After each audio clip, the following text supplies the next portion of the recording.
গরমের এই সবজি পটল দিয়ে আমরা অনেক রকম রেসিপি ট্রাই করে থাকি। আজকে আমি আপনাদের সাথে শেয়ার করব পটলের কোরমা রেসিপি। দুর্দান্ত স্বাদের এই রেসিপিটি একবার বানিয়ে নিতে পারলে এটি কিন্তু যে কোনো রুটি, লুচি, পরোটা, পোলাও, সাদা ভাত যে কোনো কিছুর সাথে কিন্তু ভীষণ ভালো লাগে।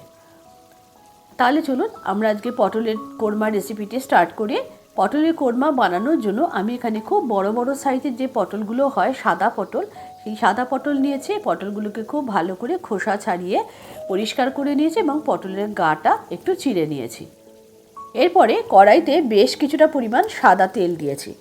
রান্নাটা আমি কিন্তু সাদা তেলে করব এবং তেলটা গরম হয়ে গেলে পটলগুলো আমি তার মধ্যে ছেড়ে দিয়েছি। পটলগুলো ভাজা হচ্ছে সেই সময় আমি একটা মশলার পেস্ট বানিয়ে নেব। তার জন্য কিছুটা কাজু বাদাম, কিছুটা চীনা বাদাম, একটু সাদা তিল আর একটু চারমগজ আমি একটুখানি জলের মধ্যে দিয়ে কিছু সময় ভিজিয়ে রেখেছিলাম। সেটাকে 3টে লঙ্কা দিয়ে আমি একটা মিহি পেস্ট বানিয়ে নিয়েছি। এখানে কিন্তু সমস্ত কিছুর পরিমাণ 1 টিস্পুন করে রয়েছে। পটলগুলো খুব ভালো করে ভাজা হয়ে গেছে। এবার পটলগুলোকে আমি একটা আলাদা পাত্রে তুলে নিয়েছি। কড়াইতে থাকা তেলের মধ্যে আমি দিয়ে দিয়েছি গোটা মৌরি ফোড়ন। মৌরিটা ফোড়ন হয়ে গেলে আমি এর মধ্যে দিয়ে দিয়েছি যে মশলা পেস্টটা আমি বানিয়ে রেখেছিলাম, সেই মশলার পেস্টটা।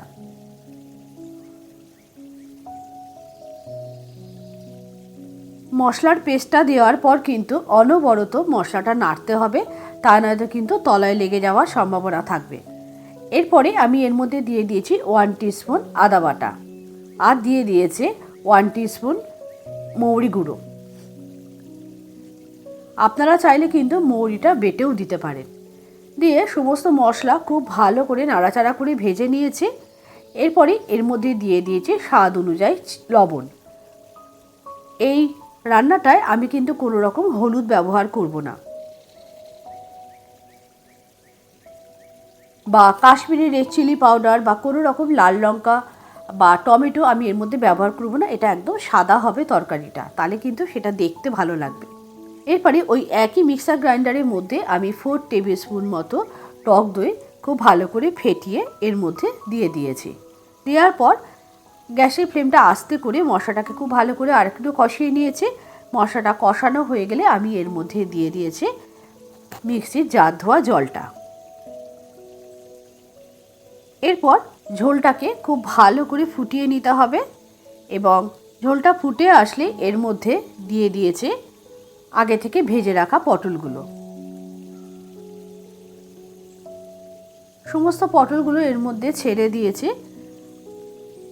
এই পটলগুলো কিন্তু ভীষণ কচি হয়। এই সাদা পটলগুলো খুব বেশি সময় রান্না করার দরকার হবে না। এই সময় টেস্ট ব্যালেন্সের জন্য দিয়ে দিয়েছে একটু চিনি। নুন চিনিটা আপনারা আপনাদের স্বাদ অনুযায়ী দেবেন। এরপরে কড়াইয়ের ঢাকনা চাপা দিয়ে আমি পটলটাকে একটু সিদ্ধ করে নিয়েছি এবং যখন গ্রেভিটা বেশ ঘন হয়ে এসেছে তখন এর মধ্যে আমি দিয়ে দিয়েছি একটু ড্রাই রোস্ট করা কসুরি মেথি। কসুরি মেথি দিলে কিন্তু একটা আলাদা সুন্দর স্মেল আসে। আর রান্নাটা একেবারেই রেডি। এই সময় নামানোর আগে আমি এর মধ্যে দিয়ে দিয়েছি 2 টিস্পুন ঘি। এই ঘি দেওয়াতে বেশ একটা শাহি শাহি গন্ধ আসে। পটলের কোরমাটা আমার রান্না হয়ে গেছে। এরপরে আমি রান্নাটাকে একটা আলাদা প্লেটের মধ্যে তুলে নেব।